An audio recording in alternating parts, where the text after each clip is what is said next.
Y la iglesia dice amén. Pueden sentarse, hermanos.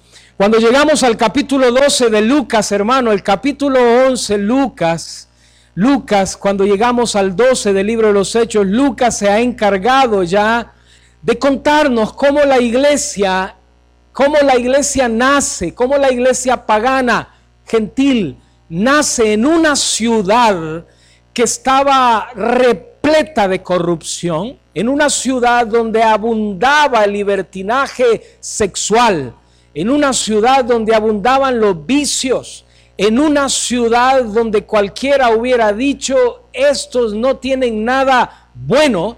Lucas nos cuenta que la iglesia nace en Antioquía. Y cómo la iglesia nace, la iglesia gentil, la iglesia pagana nace en un contexto de gente que no tenía ningún vínculo con la religión judaica. Gentiles, totalmente, escúcheme, perdidos, completamente perdidos. Pero Dios en su gracia toca sus corazones y estos se convierten al Señor y nace la iglesia de Antioquía. La iglesia que se va a convertir en la iglesia modelo, en la iglesia misionera, la iglesia que va a enviar al apóstol Pablo, que va a recibir al apóstol Pablo, que va a sacar de su dinero para ofrendar para los necesitados, la iglesia que va a orar, que va a ayunar, la iglesia de Antioquía, hermano. El capítulo 11, Lucas cierra contándonos cómo la iglesia ha crecido. La iglesia ha enviado a Pablo y a Bernabé a Jerusalén, porque un profeta llamado Agabo, dice el final del capítulo 11, ha venido contando que viene una gran hambruna en aquella tierra. Y así cierra Lucas el capítulo 11. Pero cuando abre el capítulo 12, en ese interludio, en ese momento, mientras Pablo y Bernabé van a salir con la ofrenda, Lucas no dice en su Biblia cuál era la ofrenda. Lucas no dice cómo Pablo y Bernabé llevaron la ofrenda. Lo que sí dice es que Pablo y Bernabé fueron enviados con una ofrenda donde cada quien propuso, determinó de sus propios recursos enviar ayuda a Jerusalén. El capítulo 12 abre con la iglesia de Jerusalén siendo probada. La iglesia de Jerusalén, queridos hermanos, la iglesia cristiana de Jerusalén, es decir, los judíos que se habían convertido a Cristo, la iglesia en Jerusalén que había sido esparcida, va a atravesar pruebas, hermano. Usted entiende bien esa palabra. La iglesia entiende bien, el creyente de hoy entiende bien la palabra pruebas. La iglesia va a atravesar pruebas y una de esas pruebas va a ser el hambre que va a venir, porque parece ser que Jerusalén va a ser tocada al extremo con una hambruna. Pero además de esa, una de las pruebas que va a venir para los creyentes en Jerusalén es que van a ser perseguidos.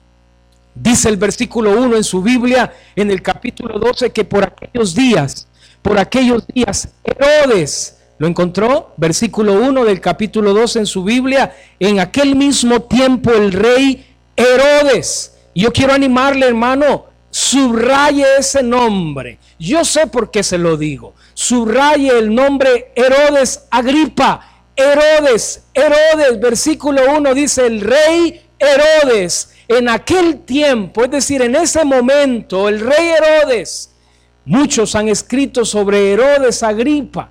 Algunos historiadores como Flavio Josefo en su libro Antigüedades de los Judíos cuenta quién era este Herodes, hermano. No era un pan de Dios.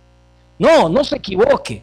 Mire, parecido a algunos creyentes que van ahora a los templos, a las iglesias donde uno los ve y parecen un pan de Dios, hermano. Cantan re chulo. Mire, asisten, van, participan, pero dentro de ellos su intención es lograr algo para ellos. Herodes era alguien así.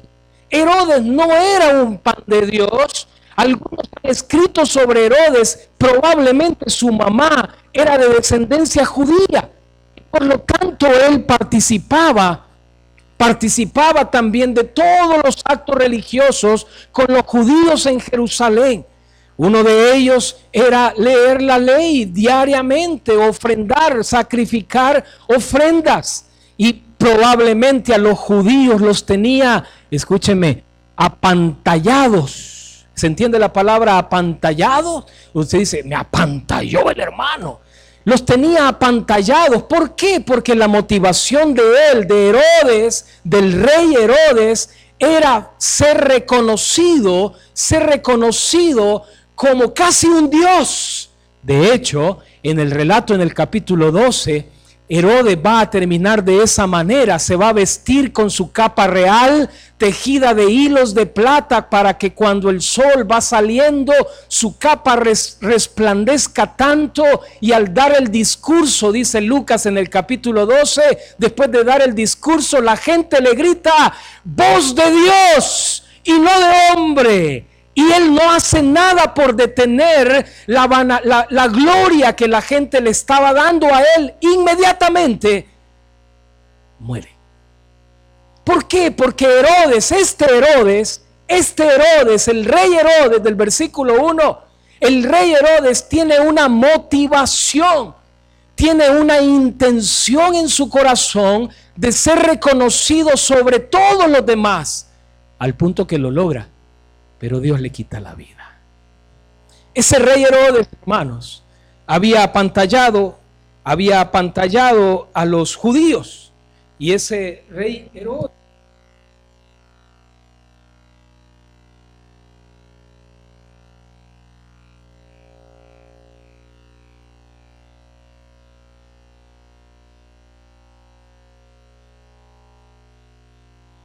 apóstol de la iglesia de Jerusalén que se llamaba, sin voltear a ver al que está a la par, dígame cómo se llamaba, Jacobo, hermano de Juan. Tiene su Biblia abierta, el versículo 1 dice que entonces el rey Herodes, tratando de quedar bien con los judíos, echó mano de Jacobo y lo mató a filo de espada, hermano de Juan. Y si eso agradó tanto a los judíos, se puede imaginar, logró lo que él buscaba. El versículo 1 en su Biblia, versículo 2 dice, y mató a espada a Jacobo, hermano de Juan. Y viendo que esto había agradado a los judíos, ¿qué hizo, hermano? ¿Qué dice su Biblia? Versículo 3, procedió a prender también a Pedro. Entonces Herodes dijo, bueno, esto le agradó a los judíos. Y lo que comienza a desatarse en la iglesia es una persecución. Agarra a Pedro y dice Lucas en el capítulo 12 que cuando mata a Jacobo, hermano de Juan, entonces y ve que esto le agrada a los judíos y que estaba logrando su cometido, entonces dice que prende a Pedro y lo manda a encarcelar, custodiado. Si lo leyó bien, usted se va a admirar. 4 grupos de 4 soldados cada grupo. ¿Cuánto suma? ¿Cuántos soldados suma? Y usted y yo diremos esta mañana, bueno, ¿y qué tenía en mente Herodes? ¿Y qué pensaba Herodes por llegar al punto extremo de darle una máxima seguridad al apóstol Pedro cuando lo prende, cuando estaba el momento de la fiesta para soltarlo después y asesinarlo? Llega a un punto extremo de máxima seguridad que coloca al apóstol Pedro, dice mi Biblia y su Biblia, cuidado, custodiado por 4 grupos de 4 soldados cada grupo. Hermano, si usted se hubiera asomado a la celda donde estaba el apóstol Pedro y hubiera visto al primer grupo de 4 soldados, y quizás si tenía buena mirada, buenos ojos, hubiera logrado ver al siguiente grupo de 4 soldados. Y si todavía la mirada le alcanzaba, hubiera logrado ver al tercer grupo de 4 soldados. Y quizás ya no lograba ver hasta allá y alguien le dijo, mira, todavía hay otro grupo de 4 soldados. Usted y yo hubiéramos dicho, ¿y qué pasa acá? Usted y yo, queridos hermanos, y la iglesia de aquel tiempo hubiera dicho, Pedro se acabó. Aquí se acabó Pedro. No hay manera de salir. No hay manera de soltarse. No hay manera que Pedro pueda salir vivo de acá. Y Lucas se encarga en el versículo 5 de decir, así que Pedro, léalo conmigo, estaba custodiado en la cárcel. ¿Qué pensaba Herodes? Bueno, probablemente Herodes pensaba que así como los apóstoles se habían escapado de la cárcel en el capítulo 5, se escaparon de la cárcel. Cuando los apresan, los meten presos, los apóstoles se escaparon. Quizás Herodes pensó que así también Pedro se podía escapar. O quizás alguien le había dicho, ¿sabes qué? Este Pedro tiene poderes milagrosos y no vaya a ser que se te vaya a ir.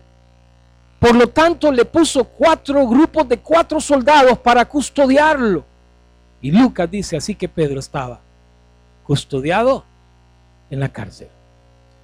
Querida iglesia, aquí hay un principio. La realidad física que la iglesia estaba experimentando era esa que Lucas dice en el versículo 5. Así que Pedro estaba custodiado en la cárcel. Los ojos físicos de la iglesia podían ver eso. La realidad física, la realidad que la iglesia miraba era que Pedro estaba custodiado en la cárcel.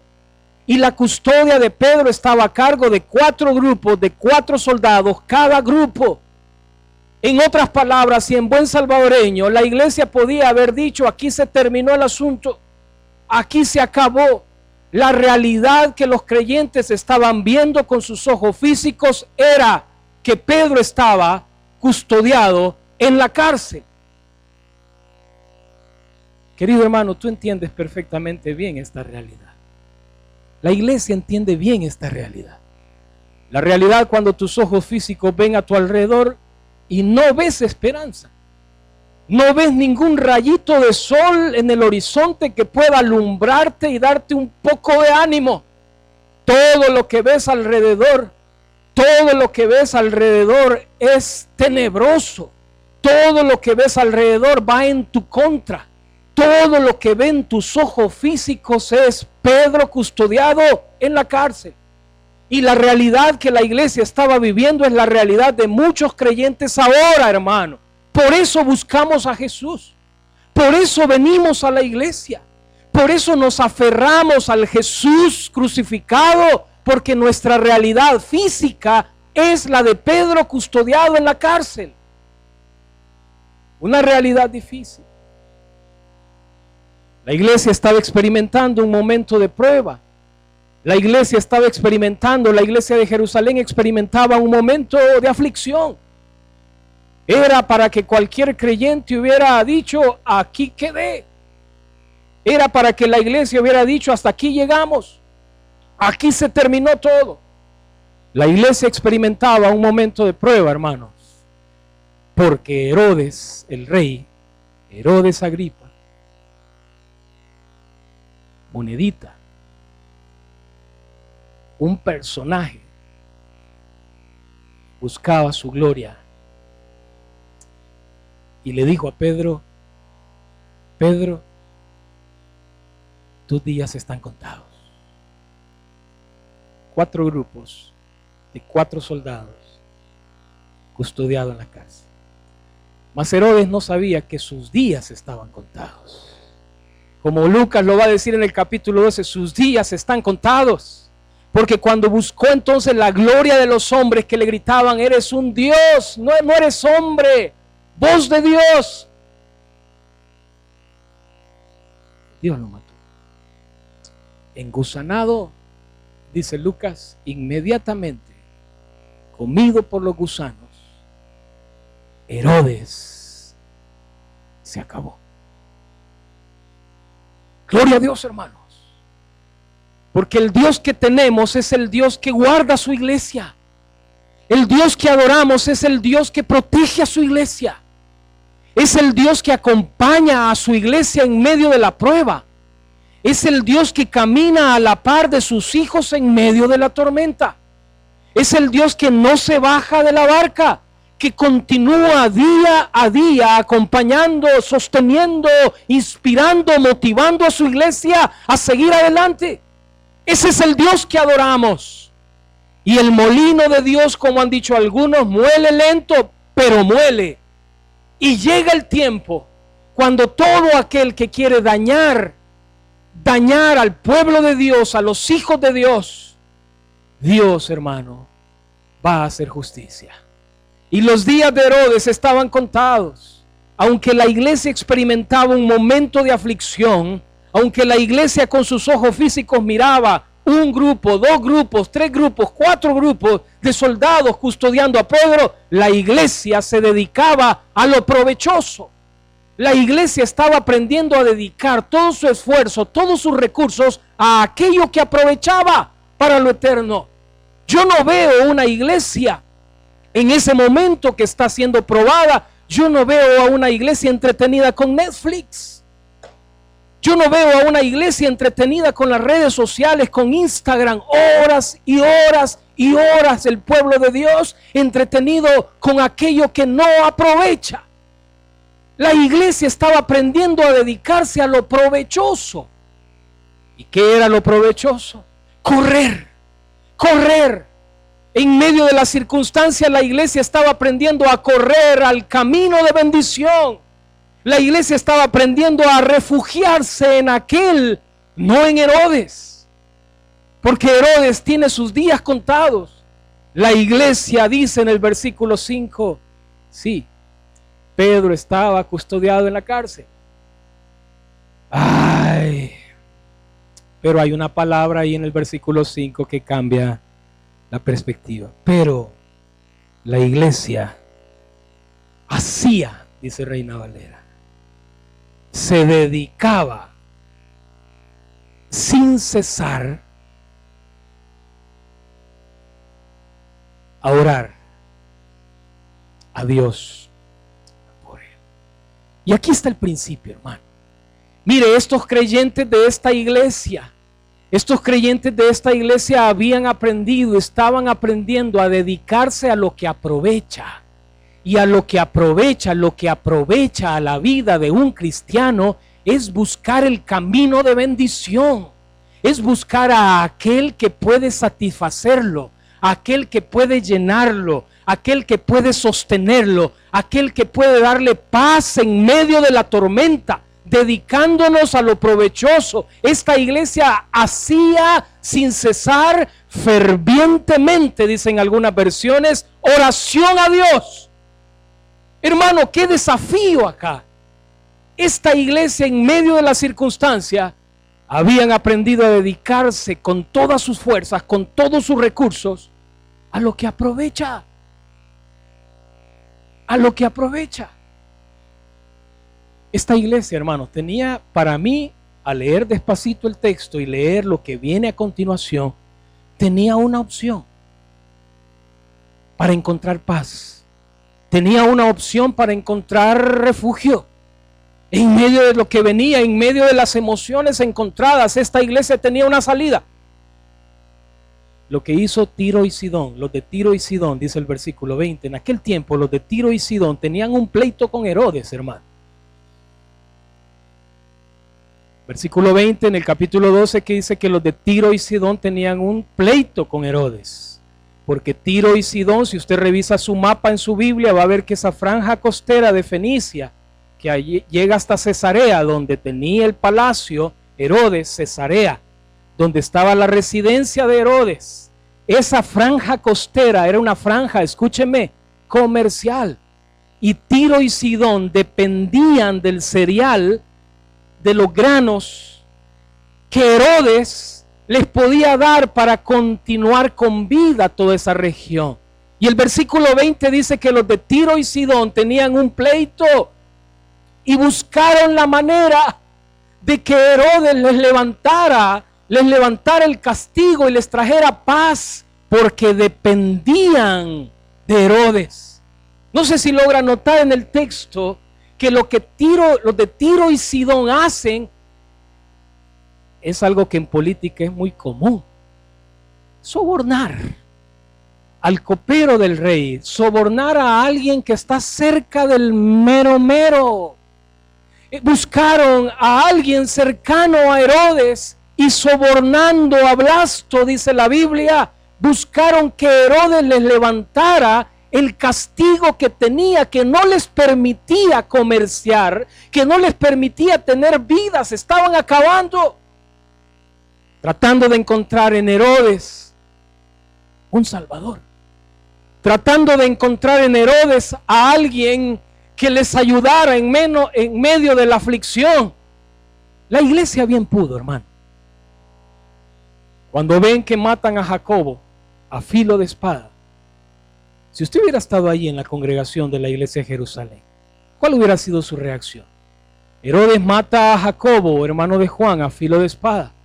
Y cuando ve que esto le gusta a los judíos del judaísmo, entonces dice que toma preso a Pedro y lo manda a custodiar, buscando después de la fiesta sacarlo. La iglesia tenía esta opción, poniéndonos algo carnalones o carnales. La iglesia tenía esta opción de ir a tocar las puertas de Herodes y decirle, así como los de Tiro y Sidón buscaron que Herodes les levantara y les ayudara, los creyentes también tenían la opción de buscar ayuda en Herodes. Pero su Biblia y mi Biblia dice que lo que la iglesia hacía, a lo que la iglesia se dedicaba, a lo que la iglesia dedicaba sus fuerzas, sus recursos fervientemente, era a lo que aprovechaba. ¿Y cuánto no necesitamos aprender, queridos hermanos, este principio nosotros? Dedicar nuestra vida, dedicar nuestra plata, nuestros recursos, dedicar nuestra fuerza, dedicar todo lo que somos a lo que aprovecha para lo eterno. La iglesia estaba aprendiendo a dedicarse a la oración. Y quizás a alguien medio carnal en medio de la congregación hubiera dicho, mire hermano pastor, mire hermano diácono, y no sale mejor que vayamos a buscar a Herodes y que Herodes nos haga el favorcito. Pero la iglesia nos da una tremenda lección esta mañana, hermanos. En medio de tus circunstancias, Pedro custodiado en la cárcel, tú y yo necesitamos aprender a dedicarnos a lo que aprovecha para lo eterno. Sí, sabe hermano, en medio de esa situación, la inclinación de nuestro corazón siempre será. La inclinación de nuestro corazón siempre será dedicarnos a lo que no aprovecha. Jeremías dice, el corazón es engañoso, no tiene remedio el corazón. Y no olvide eso, hermano.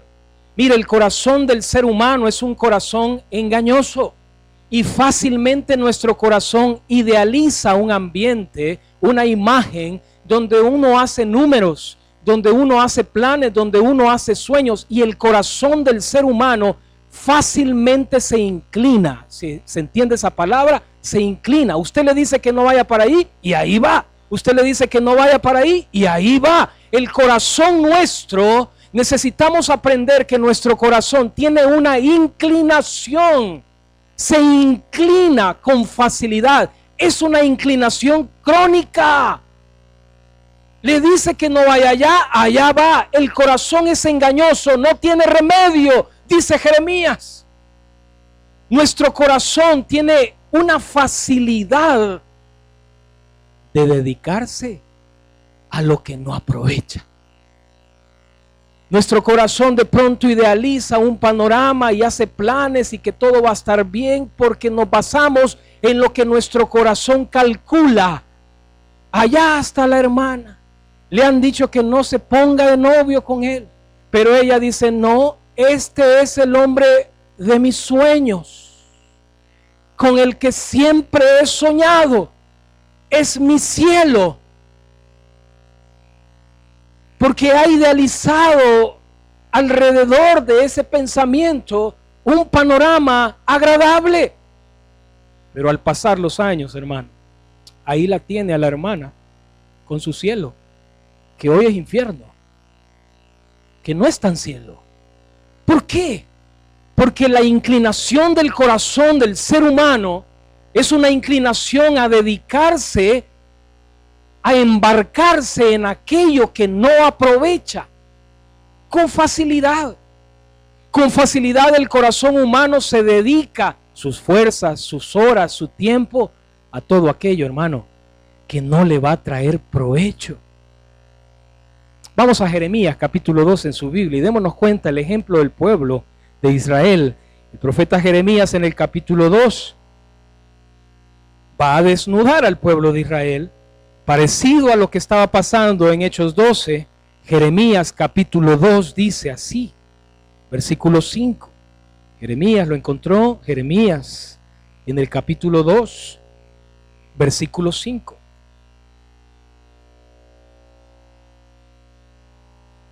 Así dijo Jehová. ¿Quién dijo? Jehová.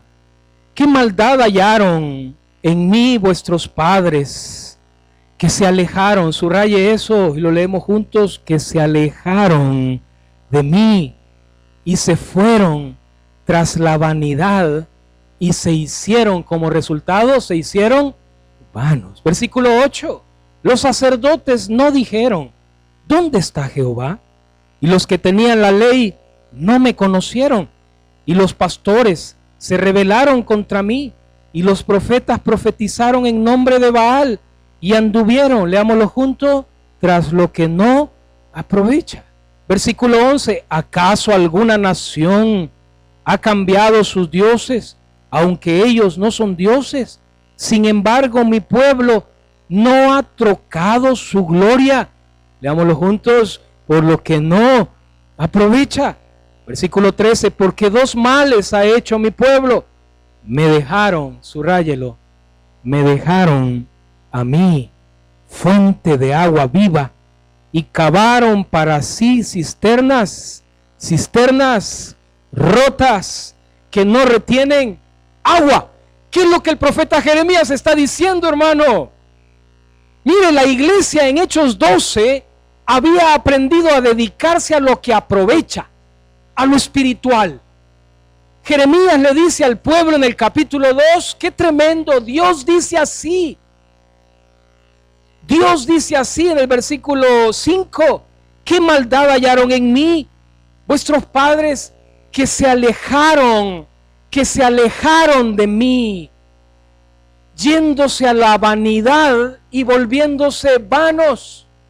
Qué tremendo, hermano. No sé si usted logra ver la inclinación del pueblo de dejar a Dios y dedicarse a buscar lo que no trae provecho.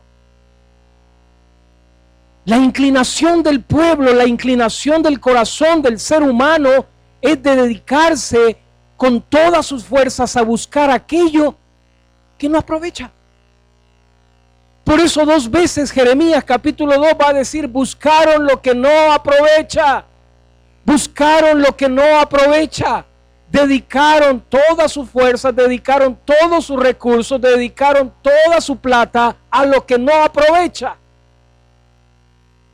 La inclinación del corazón humano, hermano, yo no sé si conoces tu corazón, pero el corazón humano tiene una inclinación crónica de buscar aquello que no aprovecha. Y por más que el Señor te haya dicho, en mí encuentras satisfacción. Y por más que el Señor nos haya dicho, solo en mí encuentras paz, solo en mí encuentras refugio, solo en mí encuentras protección. Por más que el Señor nos dice en la palabra que solo en Él podemos ser satisfechos, la inclinación de su corazón y mi corazón va a ser siempre dedicarse a aquello que no aprovecha. Y cuando nos dedicamos a lo que no aprovecha, hay dolor, hermano. Cuando un creyente se dedica con todas sus fuerzas, con todos sus recursos a lo que no aprovecha, hay dolor, hay muerte. Como dice Jeremías, me dejaron a mí fuente de agua viva y decidieron cavar cisternas rotas que no retienen agua. ¿Qué figura más clara? Allá anda la hermanita porque se le quebró el celular de $700. Anda deprimida. Ahora ni a la iglesia quiere venir porque el celular de $700 se le quebró. Y ahora, ¿quién la anima? ¿Quién logra que la hermana se anime y vuelva a la iglesia? Anda depre porque el celular se le quebró. $700. Y así anda el pueblo de Dios dedicándose a lo que no aprovecha. Y el resultado de dedicarse a lo que no aprovecha siempre será que nos va a vaciar. Tras aquello que vayamos, siempre tendrá la capacidad de vaciarnos o llenarnos. Cuando tú y yo buscamos lo que aprovecha, vas a salir lleno, hermano. Vas a estar en medio de Pedro custodiado en la cárcel, pero vas a tener paz. Cuando tú y yo buscamos lo que aprovecha, lo eterno, lo inconmovible, siempre tendrás satisfacción. La iglesia en Hechos 12 había aprendido a buscar aquello, dedicarse a lo que aprovecha. Y cuando tú buscas aquello, corres detrás de aquello, taloneas aquello, no te das cuenta que tu corazón te está engañando. Y siempre aquello que talonees, que busques, tendrá la capacidad o de llenarte o de vaciarte. Por eso Jeremías dice, se fueron detrás de vanidad, convirtiéndose en vanos. Porque correr detrás de algo vano te volverá en algo vano. Cuando tú y yo seguimos nuestro corazón y perseguimos aquello que no aprovecha para lo eterno, siempre eso tendrá el poder de vaciarnos y de volvernos en una vida, como muchos hermanos andan, llorando por el celular.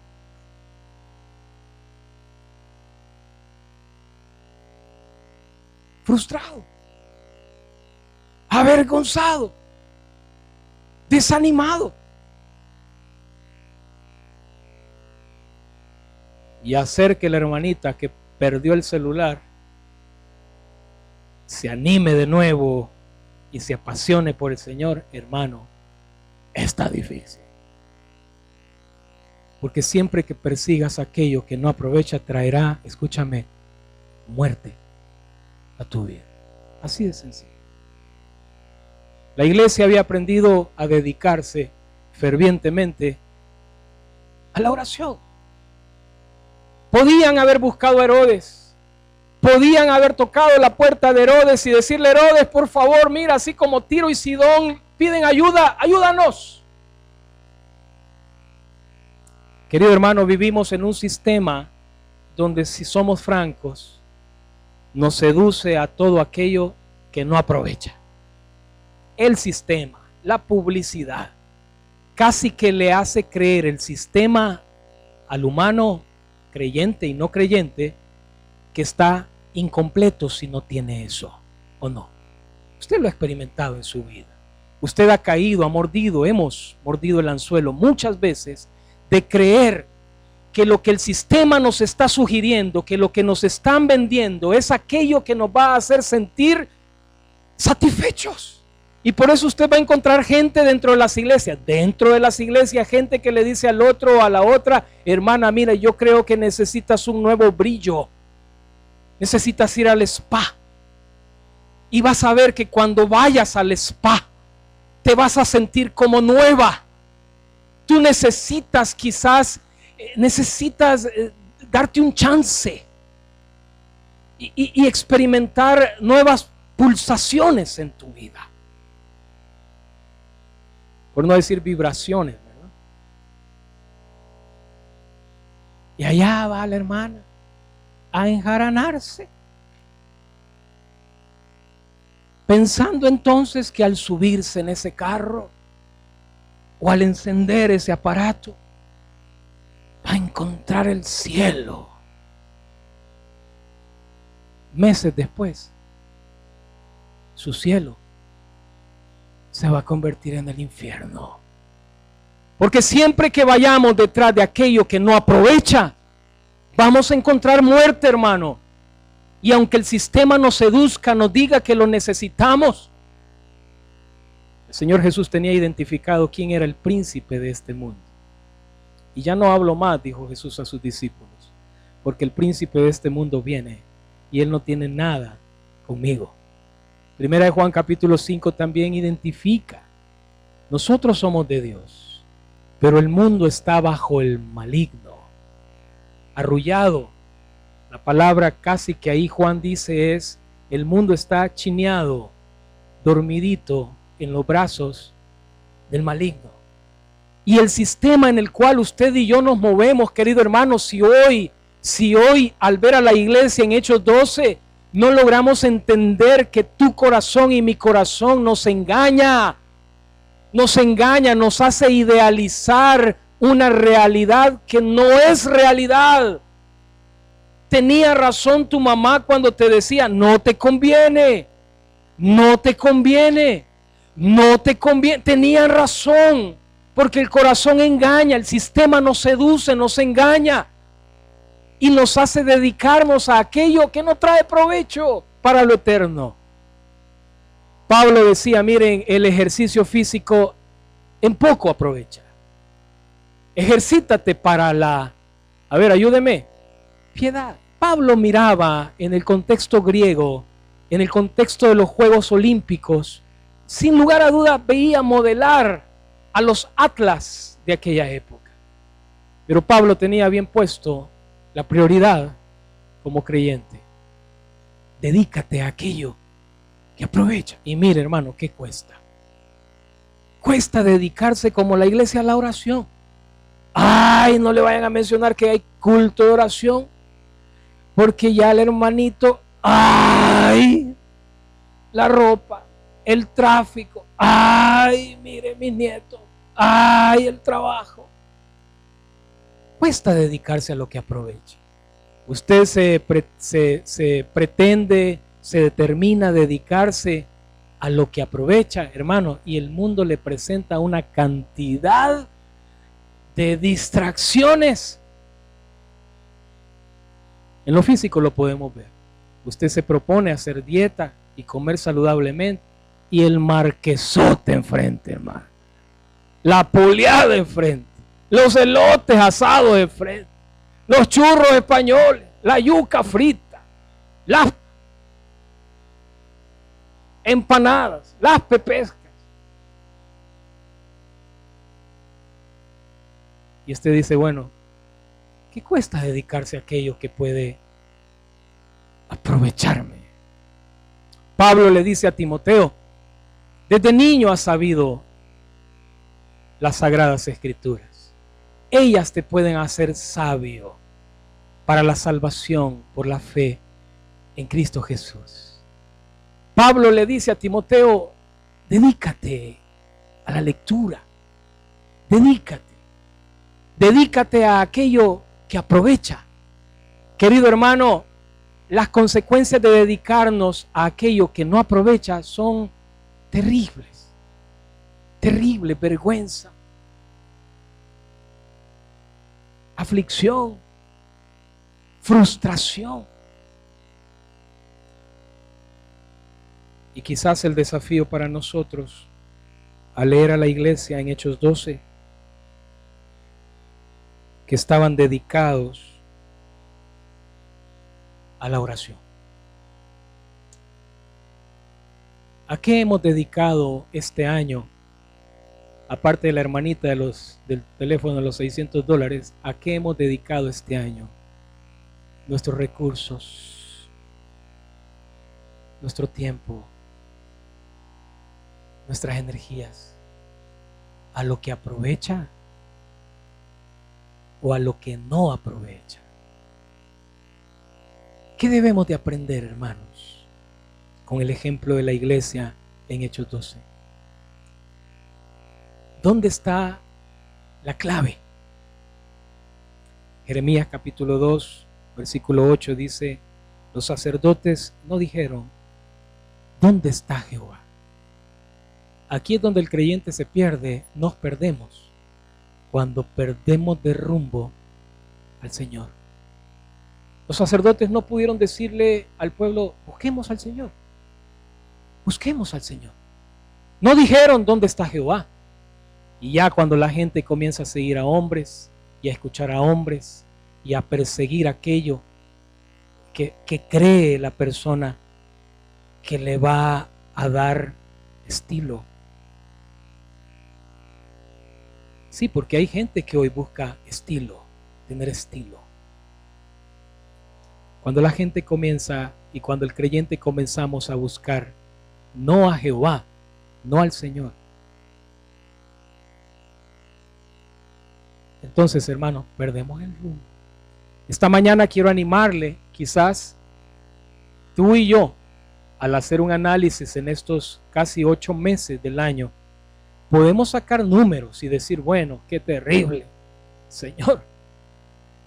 Todo este año he perseguido, dedicando mi fuerza, dedicando mis recursos, dedicando a aquello que realmente no me aprovecha en nada. Mire, hermano, esto de las redes sociales es terrible. Usted puede estar horas y horas en las redes sociales y al final sentir un vacío en su corazón. Terrible, ¿o no?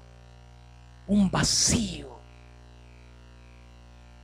Así es la gente que usa drogas, porque piensan que necesitan algo dentro de ellos que les haga vivir.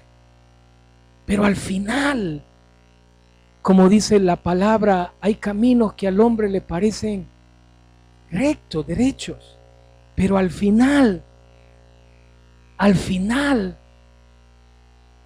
lo que va a encontrar es vanidad.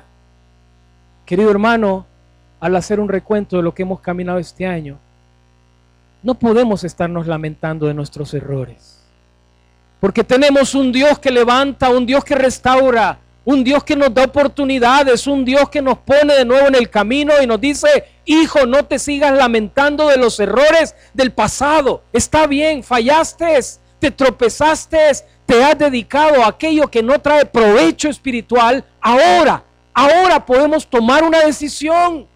Hoy podemos tomar una decisión, en primer lugar, de conocer nuestro corazón. Nuestro corazón es engañoso, no tiene remedio. En segundo lugar, podemos tomar la decisión de dedicarnos intencionadamente a aquello que aprovecha y clamar a Dios para que Dios pueda levantarnos, para que Dios pueda hacernos, querida iglesia, una iglesia firme en la palabra, una iglesia con convicciones en la palabra, que el sistema no la mueve, que el sistema no la arrastra, firme en la palabra, para lo que viene en los años siguientes, para los desafíos que tenemos como iglesia en los años que vienen. Necesitamos una iglesia así, una iglesia que se dedica a lo provechoso. Amén, iglesia. Échele el brazo a la persona que está a la par y dígale, hermano, yo quiero orar por ti, quiero orar por ti, quiero orar por ti, por tu vida, por tu familia. Y oremos, Señor, esta mañana.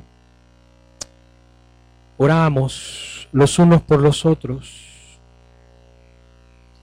Señor, ponemos nuestras manos y te pedimos que tú bendigas la vida de la hermana.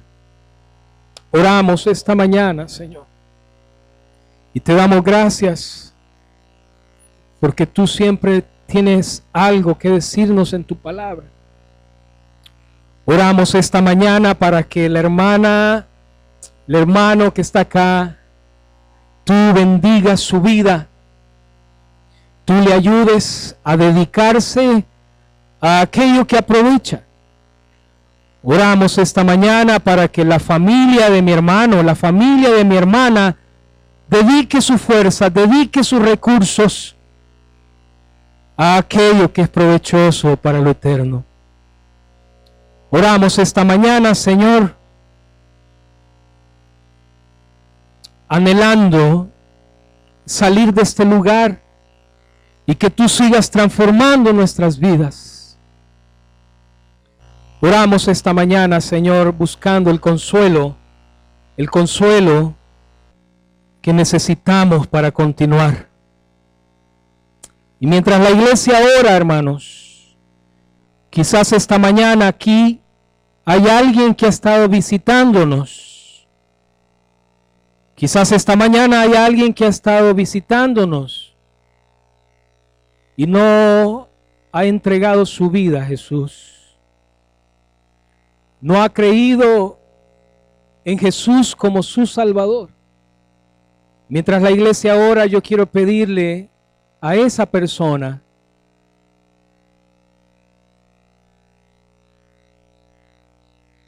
que pueda dedicar su vida a aquel que murió por ti en la cruz, perdonando tus pecados, dándote vida eterna. Si hay alguien en esta mañana que nunca ha hecho una declaración en su corazón que Jesús es el Señor, el Salvador, yo quiero pedirle si puede ponerse de pie. Si hay alguien esta mañana que nunca antes, que quizás se ha dedicado toda su vida a buscar aquello, pensando que aquello puede darle satisfacción. Si hay alguien acá, el Señor te está llamando, el Señor te busca, el Señor murió por ti. Dedica tu vida a Él. Haz de Jesús el centro de tu vida. ¿Hay alguien aquí? Si hay alguien aquí esta mañana, este es el día. Este es el momento. El pastor te llama, el pastor de pastores te llama. Quiere cargarte en sus brazos. Ya no quiere que sigas, que persigas, que te canses siguiendo aquello vano. Quiere que tomes su yugo y que pruebes que su carga es ligera y tendrás abundancia. ¿Hay alguien acá? Ponte de pie. El Señor te llama. Si hay alguien acá, solo Él puede consolarnos. Yo quiero pedirle a Dani y a sus hermanas si pueden venir. Queremos orar por ustedes. Póngase de pie y vamos a orar por Dani, Griselda y Roslyn. El Señor llamó a su mamá a su presencia en estos días. Levante sus manos hacia adelante. Queremos levantar la vida de estos jóvenes. Voy a pedir al pastor César si puede venir, Miguelito.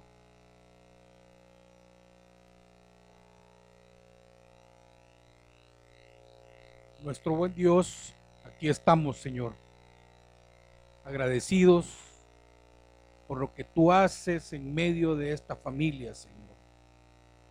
Oramos, Señor, con gratitud en nuestro corazón. Y en este momento, Señor, ponemos delante de ti a estos tres muchachos, a estos tres jóvenes, que mi Dios, tu misericordia los ha alcanzado. Y confiados en ti, Señor, los ponemos para que tú les guardes. Están en el mundo, como tú orabas por tus discípulos, pero no son del mundo, Señor. Por eso los encomendamos y por eso suplicamos de que tú guardes sus vidas, sus cuerpos. Señor, por favor, sosténles con tu mano de amor, de cuidado.